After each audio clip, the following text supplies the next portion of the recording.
Coming up on Lawmakers, heated and prolonged debate over requiring official photo ID at the polls. Senate President Pro Tem Eric Johnson and Senate Democratic Caucus Chair Tim Golden talk about legislative priorities. And a bill that would make it legal to hang historical documents, including the Ten Commandments, in public buildings, passes out of committee. Those stories and more are coming up next. This is Lawmakers, your source for all the news from under the Gold Dome. Here are your anchors, Gerald Bryant and Nwandi Lawson. Good evening, everyone. Also on Lawmakers, the impact of methamphetamine and what Georgians can do to fight the growing problem. And we'll have a leadership update with Senators Eric Johnson and Tim Golden, but our lead story tonight, voter ID legislation. The Senate passed an amended version of the voter ID bill today. Supporters of the bill planned on passing the House version with no changes, but realized an important amendment had to be made so that only those registered to vote could receive the state-issued voter IDs. David Zelski joins us live with the details of today's vote. David. Nwandi, Senator Cecil Staten, who sponsors Senate Bill 84, summarized the three main items why he believes this bill is necessary. However, several Democrats who later took the well, many of them actually said that they believe this bill may have other intentions. We will educate Georgians about the new requirements. The substitute clearly provides for that. We will provide a free ID card to those who need one. The bill clearly provides for that. And we will do this in every county and in more than 210 places in the state of Georgia. And just to make sure, as I said a moment ago, that everyone is clear, if you already have a driver's license or another state ID or acceptable form, you don't need to worry about this new card. You're in good shape and you have nothing to worry about. You're not going to be able to get all the teachers back. The governor's escort committee that met him in Macon the other day with the flags, they're not coming back. So you need to get your margin from somewhere. So you can get the margin by discouraging or inhibiting people from voting. Why should we intellectually accept that a system that is designed to verify identity through the use of a photo ID has a disparate impact on the minority community? This is the soft bigotry of low expectations. We must not accept that minority citizens are somehow less capable of obtaining a photo ID than others. This is an issue that has been hijacked by those who, for whatever motive, want to turn this into a debate over poll taxes and racial prejudice. And I submit to you that the Georgia legislature is under the white sheet of power politics and the mask of protecting voter integrity. Keep the voter rolls pure. Again, Senate Bill 84 passed and now goes back to the House for their approval. Reporting live, I'm David Zelski for Lawmakers. Thanks so much, David. Well, in other news, a bill that would make it legal to hang the Ten Commandments in public buildings passed out of the House Special Rules Committee today. The bill would also require the state's Attorney General's office to defend local governments in lawsuits they might face for posting the commandments. Lawmakers Jesse Freeman joins us live with more on this story. Jesse. Nwandi, the bill would include the Ten Commandments with the Mayflower Compact and the Declaration of Independence as a group of documents that could be posted together. Proponents of the bill say that tactic will enable local governments to win legal battles they have lost in the past.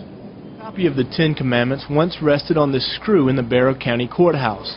That was before a lawsuit won by the American Civil Liberties Union. Good moral beliefs, I've always said that people should have them in their hearts, especially, even if they don't have them on the wall. Commissioner Doug Garrison says the county did not use public funds to fight the ACLU, but admits the cost of a legal battle is daunting. Of course, anytime you go into a lawsuit, whether it's personal or through government or whatever, those costs can become large. His state representative Terry England has a bill that would require the state attorney general's office to assume the cost of such a legal fight. That bill passed out of the House Special Rules Committee today. The intention of this bill is to make sure that counties are safe and feel that they can do this and know that they'll have the Attorney General of the state of Georgia backing them up on that. If there was some way that was legal to make historical displays, and if there was a challenge to that, then AG's office assisting and funding of that would encourage, I think, communities to to answer that challenge or try to answer that challenge. And the committee vote was unanimous, but the bill will undoubtedly face more opposition when and if it makes it to the House floor. Now, a lead councilperson for the ACLU said today that not only is what this bill proposing unconstitutional, it will also cost the state lots of money in legal fees. When I contacted the AG's office for this story, they said it is not their policy to comment on pending legislation. Reporting live, I'm Jesse Freeman for Lawmakers. Thanks, Jesse. A few moments after the Senate passed the voter ID legislation, I talked with Senate President Pro Tem Eric Johnson. He began by giving his reaction to passage of the controversial bill. Well, I think we're glad that we are passing a measure to protect everybody's vote. Make sure that somebody doesn't come in and fraudulently cancel it out. Okay, there was a fairly heated debate. I don't want to prolong the issue, but what about some of the charges that were made by Democrats on the floor today about disenfranchising some Georgia voters? Well, really, I think there was a little bit of surprise after their arguments last year that they should be free and they should be accessible in every county. The amendments, of course, did that today, so they got into a whole bunch of other areas. So I'm not sure that they really want a photo ID to vote, and I think the majority party just says we want you to say who you are when you vote, and that protects everybody's vote. Let's move on to other issues that will be before the General Assembly. What do you expect to be the next big issue the Senate will debate? Well, I'm looking forward to taking up the governor's 65% spending into the classroom and the Hope Chest. Both of those are in the Senate. We'll soon be seeing the eminent domain bill, the sexual predator bill, illegal immigration. So we've got a lot of big issues coming up, and hopefully can move away from some of this emotion that we had here today. In the case of eminent domain, which a lot of people out there are interested in, do you look for this to be pretty much a bipartisan legislation with some debate but general agreement? Oh, I think so far, other than the chairman of the Senate Democratic Caucus who's opposed it, most everybody else who has spoken out publicly for it has said they're for tightening down on the power of eminent domain to make sure that private property remains in private hands and is not taken for another developer or private owner. Explain briefly the Hope Chest measure. Some people know what that is, but it is a protection measure for the Hope Scholarships. Well, ever since former Governor Zell Miller passed the Hope Scholarship, it's been for pre-K, it's been for the Hope Scholarship, and also for other educational purposes. Billions have been spent on buildings and computers and security and stuff like that. So to protect the Hope Scholarship for college students and for the pre-K program, we want to take all of the other uses off the table. And also the 65% spending plan the governor is proposing to pretty much mandate that local schools spend that in the classroom. Is that correct? That's correct. Right now there's a lot of systems who are spending more than 35% on administration, and if you look at SAT scores, the higher percentage you put into the classroom, the better your SAT scores are. That's what we're trying to do, raise SAT scores and student achievement in Georgia. Briefly on illegal aliens, what can be done at the state level? Well, we can cut off benefits to citizens who aren't Georgians, protect the Georgians' access to those limited sources. We don't provide welfare to citizens of South Carolina. We can increase the law enforcement ability to make sure that that people are, again, who they say they are and they're in this country legally, and several other measures. That'll be a long debate as we move that bill through the process. Senator, I know it's been a busy day. Thanks for joining us this evening on Lawmakers. Thank you, Gerald. And I also talked with the chair of the Senate Democratic Caucus, Senator Tim Golden. He began by reacting to the Senate passage of the voter ID legislation. Well, it was a long debate. Obviously disappointed. I think this disenfranchises a lot of Georgians, particularly minorities and the elderly, that will find it very difficult to get the photo ID. Particularly, we have such a short window between now and the November elections, and I'm very concerned that we're just really not giving enough time. We should delay this if we're going to take this approach, and give it enough time that we can actually implement it without penalizing the elderly and the minorities and others that find it very difficult to comply with the photo ID. And quite frankly, Gerald, I don't think the case was proved about fraud. You know, there were numerous examples, but 90–95% of the examples given dealt with absentee fraud, and nothing in this bill deals with absentee fraud. So really, I think it was you know, a solution looking for a problem, and I'm disappointed in the vote today. Any recourse, any possibility of going back to court? Well, I would think if the courts look at it, and I would assume that some groups would be filing suit once again, and it would not surprise me if the courts would throw it out. For a number of reasons, one of which would be the length of time between now and November. So when I say throw it out, it could be a delay. Okay, let's move on to other issues that will be before the General Assembly this session. Sure. What do you expect to be the next significant debate on the Senate floor? Well, there are going to be a lot of things, I'm sure, coming up related to jobs with the closing of the Ford plant, which we were all very saddened about. I hope we'll take a look at how we create jobs and what we do for the manufacturers of Georgia. As you know, Gerald, I support House Bill 209 that's been promoted by Jeff Lewis in the House, and I'm trying to promote that in the Senate because we've got to give some relief on energy, not just to consumers. We need to do more than what we just did Monday. We need to help consumers. We also need to help our manufacturers, and the second highest cost in Georgia to manufacturers is energy. And I'm disappointed we're not moving on those kind of issues that creates jobs for Georgians. And I hope that'll be a priority. I hope health care will be a priority as well. As you and I have talked before about Medicaid and the impact it has on nursing homes and rural hospitals and on every senior, many senior citizens throughout the state. And I think we need to look at Medicaid, and of course education will continue to be a big fight over the budget, and a lot of issues to yet be determined related to the education. What about the issue of eminent domain? I know a lot of people believe that there are government abuses of eminent domain, but what is your stance on that? Well, I want to protect private property first and foremost. That's very important, always have. But we need to set the stage on eminent domain. If you remember Senate Bill 5 by the Republican leadership in the Senate last year, us faced reality. They had a very draconian bill that abused eminent domain, and then they went with Senate Bill 86 that protected private property. The reality is, the truth of the matter is, probably something in between is the solution. We got to protect private property at the same time without throwing the baby out with the bathwater. We need to let cities and counties who have used eminent domain properly. I've used the case many times. My own city of Valdosta, that I'm so proud to represent, has used eminent domain wisely, Gerald. We've gone in and taken out blighted houses that were drug havens, crack houses, if you will. We took them out and put Habitat for Humanity homes where once blighted areas were. So, city of Smyrna, and I go through other examples where cities and counties have used eminent domain wisely. Probably what we have to rein in is any private economic interest, and I think we can find a proper balance to protect property rights without throwing it completely out.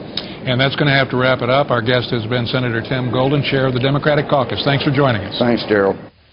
In other news, the House today agreed to exempt school zones from a law that prevents traffic officers from issuing tickets on certain roads. Representative Wendell Willard explained that House Bill 973 was inspired by a police officer who had speeding tickets he issued overturned. So he was using his speed detection radar equipment and issued a ticket to two individuals, both of whom subsequently came in and challenged in court based on the fact that the road of Haynesbridge Middle School zone had a grade greater than 7%, and there's a provision in our law that was put in back when we had radar detection being debated and considered by the General Assembly to have a limitation that you could not do this on a road where there's greater than 7%.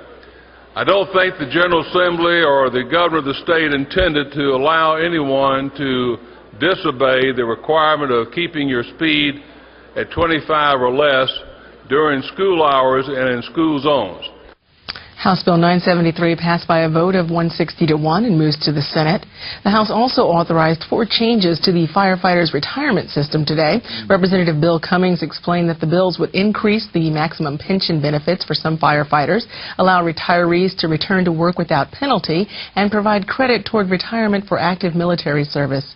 Presenting the final bill, Representative Cummings realized that he had presented House Bill 344 when he meant to present HB 660, and the House had in fact passed the wrong measure. We've given military credit for many retirement systems, and we're asking that you allow this in the firefighters fund. Well, Mr. Cummings, I'm at a terrible loss. If you just are you telling us that you explained 344 during the when we're on 660, and now you just explained 660? It's not easy to admit you've done wrong. No, I'm just trying to figure out how we get out. I'm just trying to figure out how you got that by all these representatives who are paying close attention to all these bills, have read them carefully, and I'm almost as embarrassed as you are. Speaker Richardson called for the House to reconsider its action on House Bill 660, that's credit for military service, and then to vote on HB 344, allowing retired firefighters to return to work without losing benefits. Both measures passed without dissent and now move to the Senate. The Georgia Council on Substance Abuse hosted a briefing today at the Capitol Education Center to help spread awareness about Georgia's methamphetamine problem. Panelists from state, local, and federal levels shared what lawmakers have accomplished so far to fight the problem and what still needs to be done. Legislation passed last year has helped. According to the DEA, the first quarter reports that have come in just recently, we've seen a 63% reduction in the number of meth labs in the state of Georgia since House Bill 216. But lawmakers say there's more to do.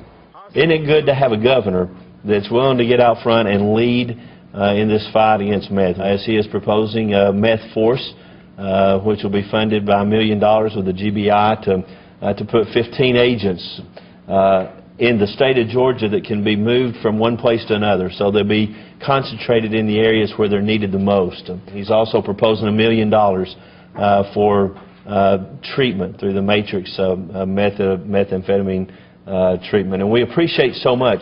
The Georgia Council on Substance Abuse gathered representatives from state, federal, and local levels to share their ideas and explain their current situation. I truly am most grateful to you, your awareness and interest in this devastating issue, and your willingness to explore options before this becomes a really rampant invasion.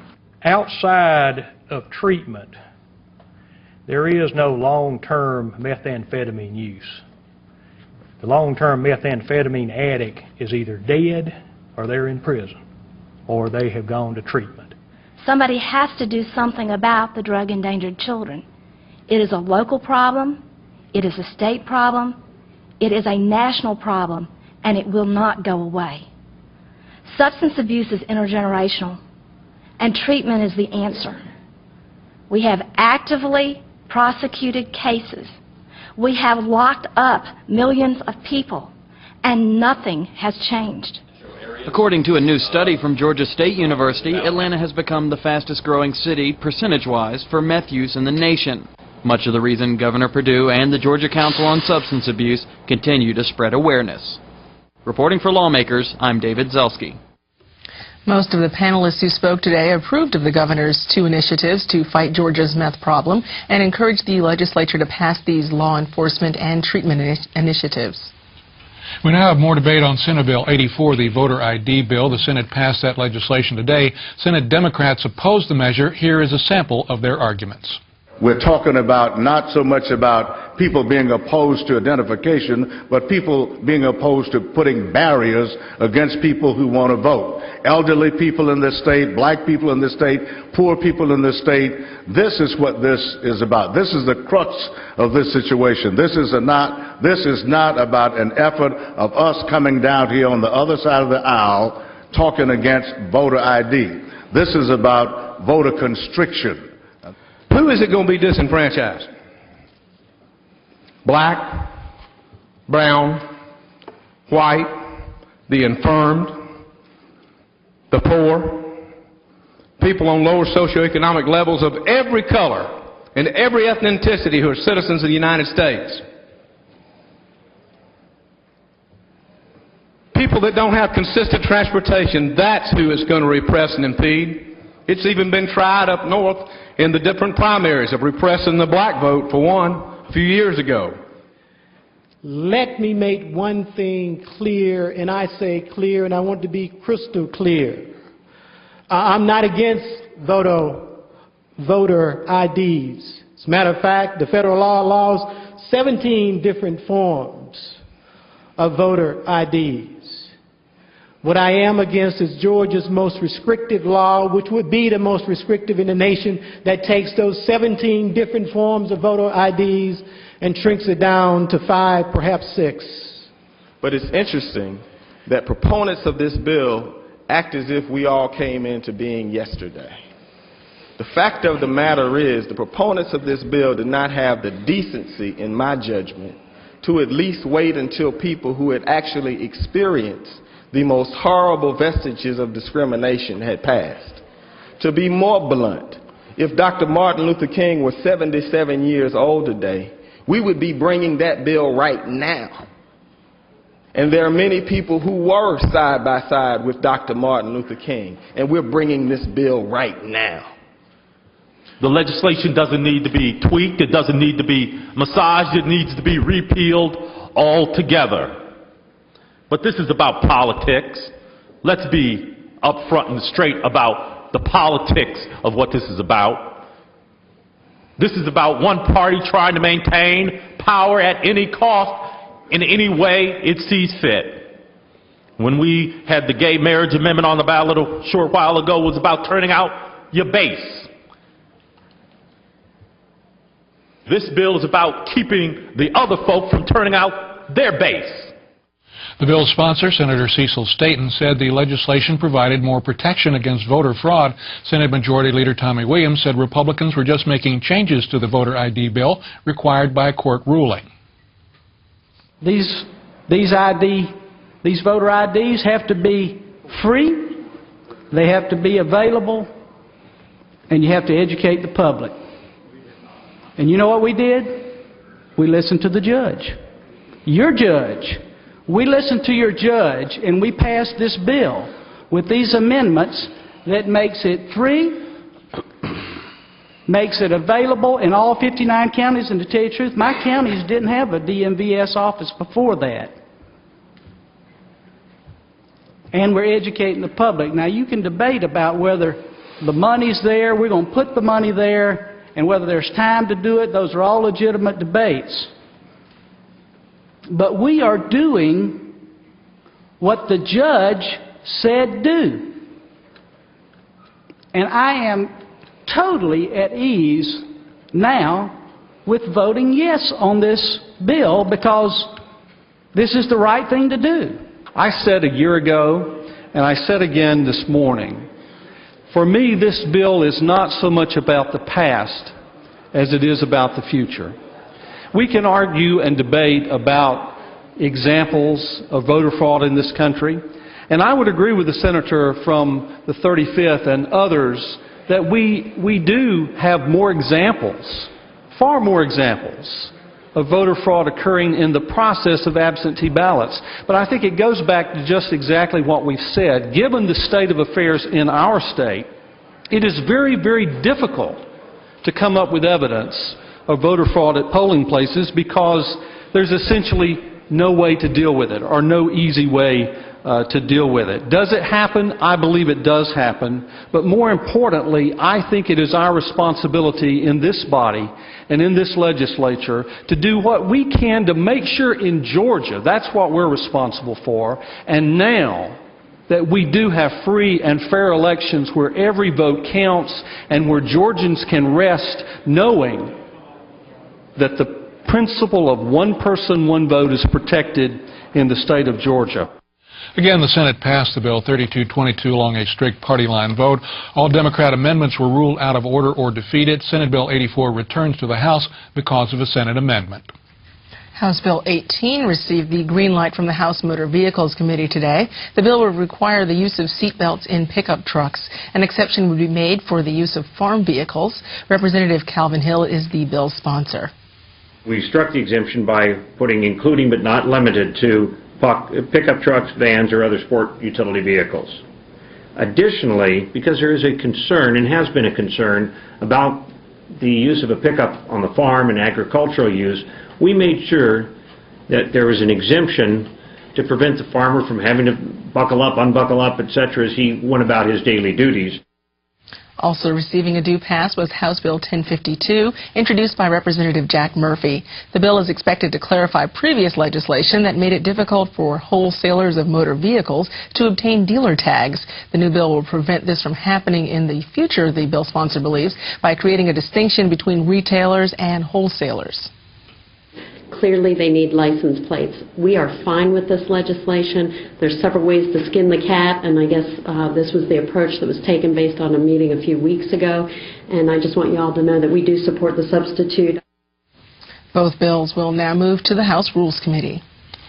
The Georgia Court of Appeals celebrates its 100th year of service this year. The court kicked off what will be a year of celebration with a ceremony in the state capitol today. Governor Sonny Perdue and Lieutenant Governor Mark Taylor were on hand to honor the court. To the members of the court, staff and supporters, this is a happy and historic day in Georgia, and we salute our Court of Appeals for 100 years of service and appreciate very, very much the sacrifices that the members make to serve on the Court of Appeals. This very solemn ceremony in the place of this very noisy People's House today nevertheless doesn't detract from the history of the moment and from the significance of this event and this year-long celebration.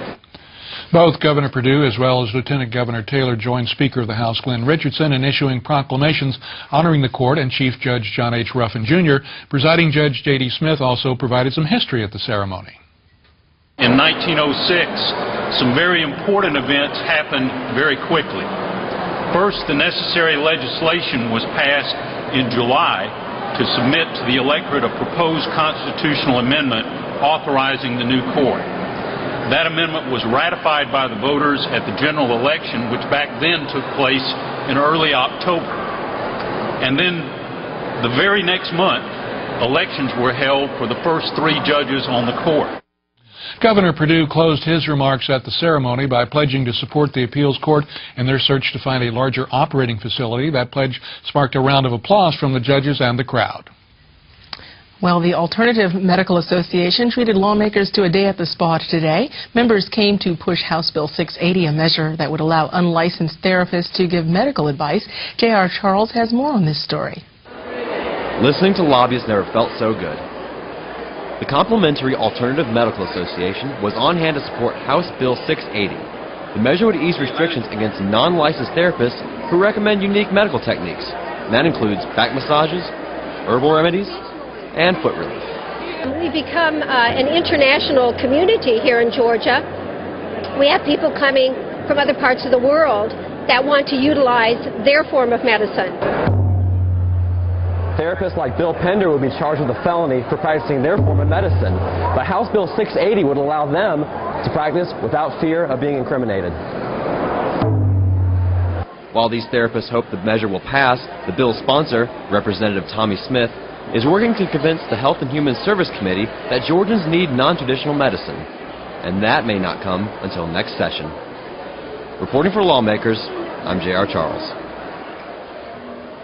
Many of these therapists have received cease and desist orders for their clinical advice. The punishment for practicing without a medical license carries a 4-year prison sentence. Well, coming up tomorrow, Georgia Supreme Court Chief Justice Leah Ward Sears will deliver her first State of the Judiciary address. We will webcast that address live at 2 p.m. on our website at www.gpb.org. We will also carry highlights of that address on our Lawmakers program tomorrow night at 7. If you have missed any part of this Lawmakers broadcast, tune in tomorrow morning when Lawmakers repeats at 5:30 a.m. Now stay tuned for Wild Chronicles. That's coming up next here on GPB. And that's our broadcast for this, the 7th legislative day of the Georgia General Assembly. I'm Inwanti Lawson. And I'm Gerald Bryant. Be sure to join us tomorrow for the live webcast of the State of the Judiciary at 2 p.m. Have a great evening. Good night.